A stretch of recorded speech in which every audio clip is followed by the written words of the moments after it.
బులెటిన్లో మరో breaking news చూస్తున్నాం. బుల్లితెర ఇండస్ట్రీలో మరో విషాదం నెలకొంది. సీరియల్ నటుడు చందు ఆత్మహత్యకు పాల్పడ్డాడు. త్రినయని సీరియల్తో పాటు పలు సీరియల్స్లో చందు ప్రధాన పాత్ర పోషించాడు. చందు అకస్మాత్తుగా ఆత్మహత్య చేసుకోవడం టీవీ ఇండస్ట్రీలో కలకలం రేపుతోంది. మరోవైపు పోలీసులు కేసు నమోదు చేసుకుని దర్యాప్తు చేపట్టారు. చందు బలవన్మరణానికి పాల్పడడంతో పలు అనుమానాలు వ్యక్తమవుతున్నాయి.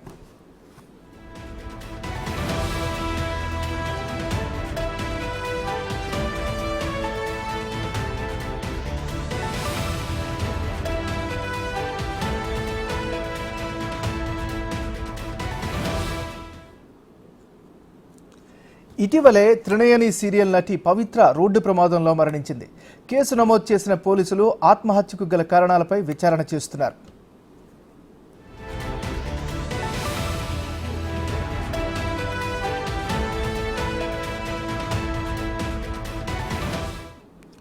నార్సింగి పోలీస్ స్టేషన్ పరిధిలోని అల్కాపూర్ కాలనీలో చందు ఆత్మహత్య చేసుకున్నాడు.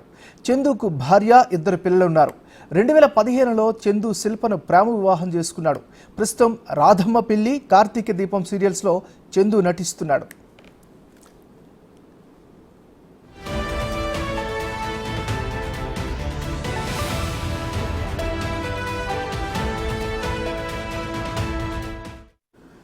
బులెటిన్లో మనం బ్రేకింగ్ న్యూస్ చూస్తున్నాం. బుల్లితెర ఇండస్ట్రీలో మరో విషాదం నెలకొంది. సీరియల్ నటుడు చందు ఆత్మహత్యకు పాల్పడ్డాడు. త్రినయని సీరియల్తో పాటు పలు సీరియల్స్లో చందు ప్రధాన పాత్రలు పోషించాడు.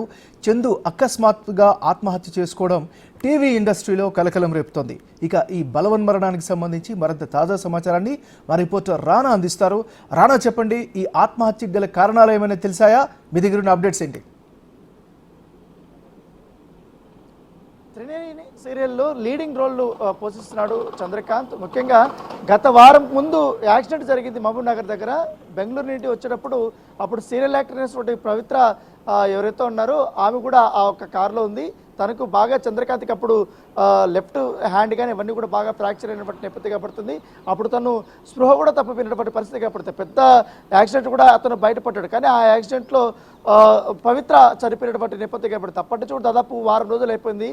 వారం రోజులు అయిపోయిన తర్వాత ఆ పవిత్ర సంబంధించిన కార్యక్రమాలన్నీ చూసుకున్న తర్వాత ఆయన బెంగళూరులో ఉన్నారు. బెంగళూరులో తన పిల్లల్ని చూసుకున్న తర్వాత నిన్న 2 రోజుల ముందు హైదరాబాద్కి వచ్చారు. హైదరాబాద్కి ఆల్కాపూర్ కాలనీ ఉన్నటువంటి ఒక అపార్ట్మెంట్లో ఆల్రెడీ పవిత్రను చంద్రకాంత్ ఇద్దరు కూడా అక్కడే వారు ఉండేవారు. ఇక్కడి నుంచి కూడా వారు షూటింగ్స్కి వెళ్ళేవారనేసి కూడా ఉన్నటువంటి ఫ్రెండ్స్ వాళ్ళందరూ కూడా చెప్తున్న నేపథ్యం పడుతుంది. అయితే నిన్న వచ్చిన తర్వాత చాలా వరకు కూడా స్నేహితులు తలుపు కొట్టారు, తలుపు తీయలేదు. ఎందుకంటే ఈ యొక్క ఏసీకి సంబంధించినటువంటి సౌండ్ వల్ల ఏమన్నా తీయలేదేమనేసి కూడా మెయిన్ కూడా ఆఫ్ చేస్తారు. మెయిన్ ఆఫ్ చేసినా కూడా ఎంతసేపు తలుపు కొట్టడం కూడా తలుపు తీయలేదు. తర్వాత తలుపులు బద్దలు కొడితే ఆ బాల్కనీలో తను ఉరివేసుకొని ఆత్మహత్య చేసుకున్నటువంటి సంఘటన తీవ్ర సంచలనం సృష్టించింది. దీంతో పోలీసులు కూడా నిన్న వచ్చారు. పోలీసులు నిన్న వచ్చినప్పుడు మొత్తం ఆ పరిసర ప్రాంతాలంతా కూడా వారు చెక్ చేశారు. చెక్ చేసిన తర్వాత క్లూస్ టీమ్ వాళ్ళంతా వచ్చారు.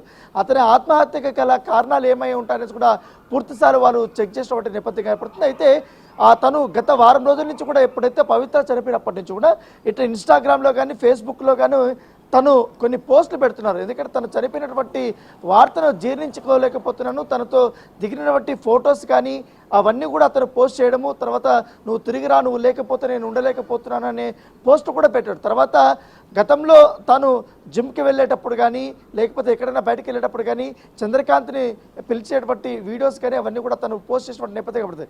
అయితే ఇక్కడ చంద్రకాంత్కి ఆల్రెడీ పెళ్ళి అయిపోయింది 2015లో. వారిద్దరు ఇప్పుడు ప్రస్తుతం దూరంగా ఉన్నారు. 2 పిల్లలు కూడా ఉన్నారు చంద్రకాంత్కి. అయితే పవిత్రకు కూడా ఎప్పుడో 16 ఏళ్ళకే పెళ్ళి అయిపోయింది. 22 ఏళ్ళ తర్వాత తను వాళ్ళ హస్బెండ్తో వేరుగా ఉంటుంది. వాళ్ళిద్దరు కూడా ఇప్పుడు కలిసి ఉండట్లేదు. అప్పటి నుంచి కూడా త్రినయని సీరియల్ స్టార్ట్ అయినప్పటి నుంచి వీళ్ళిద్దరూ లీడ్ రోల్ పోషిస్తున్నారు. అప్పుడు వీళ్ళిద్దరికీ పరిచయం అయింది. అప్పటి నుంచి కూడా వీళ్ళిద్దరూ కలిసే ఉంటున్నట్టుగా తనే ఒప్పుకున్నాడు. ఎందుకంటే యాక్సిడెంట్ అయిపోయిన తర్వాత తను ఒక వీడియో రిలీజ్ చేశాడు. కొన్ని ఇంటర్వ్యూలో వీడియో రిలీజ్ చేసిన తర్వాత ఇక ఈ నెలలోనో వచ్చే నెలలోనో మేమిద్దరము మా రిలేషన్షిప్ గురించి అఫీషియల్గా కూడా మేము రివీల్ చేద్దాం అనుకున్నా, అంతలోపల దేవుడు ఈ రకంగా చేశాడంటూ కూడా అతను బాధపడినటువంటి సందర్భం. ముఖ్యంగా వీళ్ళిద్దరూ ఇటు బెంగళూరు కానీ ఇటు హైదరాబాద్ కానీ రెండు, అటు కన్నడలో ఇటు తెలుగులో రెండు సినిమాలు వారు సీరియల్స్లో కూడా వారు నటిస్తున్నారు. అయితే పవిత్ర మాత్రం మంచి ఫేమ్ తీసుకొచ్చింది ఇట్లా బెంగళూరులో కానీ ఇవన్నీ కూడా, ఇట్లా తెలుగులో కూడా మంచి ఫేమ్ వచ్చినటువంటి నేపథ్యం. ఇప్పుడు ప్రస్తుతం చంద్రకాంత్ సంబంధించినటువంటి డెడ్ బాడీ ఈ ఉస్మానియా మార్చిలోకి తీసుకొని వచ్చారు. కొద్దిసేపట్లో వాళ్ళ ఫ్రెండ్స్ కానీ వాళ్ళ బంధువులు కానీ అందరూ రాబోతున్నట్టుగా మనకు సమాచారం అవుతుంది. ఎందుకంటే ఒక వార వ్యవధిలోనే ఇద్దరు బుల్లితెర సంబంధించిన నటీనటులు ఇలా చనిపోవడం అనేది బాధాకరం అంటూ కూడా ఇప్పటికే బుల్లితెర నటీనటులు కొంతమంది వారితో ఉన్నటువంటి అనుబంధంతో వారు చెప్తున్నటువంటి నేపథ్యం అయితే కనపడుతుంది. ఎందుకంటే చంద్రకాంత్ గత వారం నుంచి తీవ్ర డిప్రెషన్లో ఉన్నట్టుగా మనకు సమాచారం అవుతుంది. ఎప్పుడైతే వారు బెంగళూరు నుంచి బయలుదేరారో కారులో, ఆ కారులో పవిత్రకు సంబంధించినటువంటి వారి సిస్టరు, వాళ్ళ పిల్లలు, ఈ చంద్రకాంత్ అందరూ కూడా ఒకటే కారులో ఉన్నారు. కాకపోతే ముందు ఫస్ట్ పవిత్ర వెనకాల కూర్చోనింది కారులో, తర్వాత ఆ వెనకాలలో ఇంకో అమ్మాయి కూర్చుంది, ఆ అమ్మాయిని మాత్రం ముందుకు పంపించింది. తర్వాత పవిత్ర వెనకాల కూర్చుంది. అప్పుడు యాక్సిడెంట్ జరిగిన తర్వాత చందుకి తీవ్ర గాయాలై ఆయన స్పృహ తప్పి పడిపోవడంతో ఆ సంఘటన చూసిన తర్వాత చందును చూసి ఆమె హార్ట్ అటాక్ వచ్చిందనేసి కూడా అప్పుడు డాక్టర్లు చెప్పారు, చందు కూడా చెప్పడం నేపథ్యం. సో ఇది అత్యంత విషాదకరమైనటువంటి సంఘటన అని చెప్పుకోవచ్చు. పోలీస్ టీం అయితే అనేక కోణాల్లో కూడా వారు దర్యాప్తు చేస్తున్నారు.